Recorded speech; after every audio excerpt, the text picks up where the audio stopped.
ফ্যাসিবাদ বিরোধী রাজনৈতিক দলগুলোর মধ্যে সৌহার্দ্য দরকার, ঘষা দিয়ে ঝগড়া করার জন্য, যাতে আমি এখানে আমার স্থায়িত্ব টিকে বা আমি দেখিয়ে দিতে চাই, বুঝিয়ে দিতে চাই, কিংবা দেশটাকে এক ধরনের ডেস্ট্রয় করতে চাই।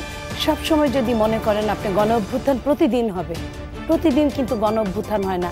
আমি যদি আপনাকে একটা কথা বলি, গোপালগঞ্জে অথবা আজকেই ধরেন, যদি আইন শৃঙ্খলা রক্ষাকারী বাহিনী তাদের সাথে না থাকতো, তাদেরকে ওইভাবে প্রটোকল না দিত, তাদেরকে ওইভাবে আপনার ট্যাঙ্কের সেই অন্ধগলির মধ্যে ঢুকায় চ্যাপ্টার করে না ফিরে নিয়ে আসতো, তাহলে কি তাদের কি অবস্থা হতো? আপনি আমি এনসিপিকে নিয়ে বিএনপির দুই নেত্রীর জ্বালাময়ী বক্তব্য। কি বললেন এই দুই নেত্রী শুনে নাহিদ সার্জিসরা একদম অবাক হয়ে গেলেন।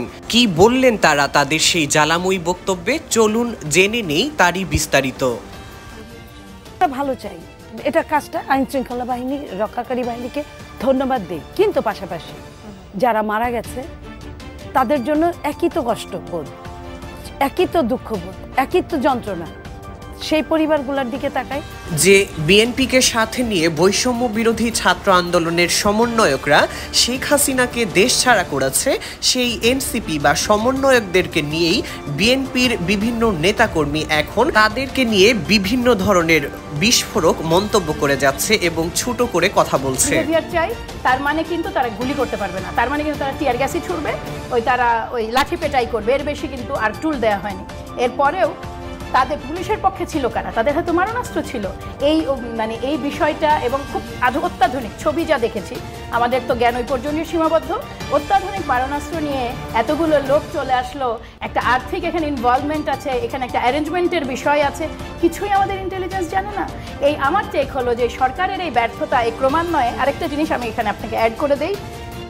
বণিক বার্তা একটা রিপোর্ট প্রকাশ করেছে, সেই রিপোর্ট অনুযায়ী প্রতিদিন এই জানুয়ারি 2025 থেকে প্রতিদিন গড়ে 11 জন মানুষ হত্যাকাণ্ডের শিকার হচ্ছেন।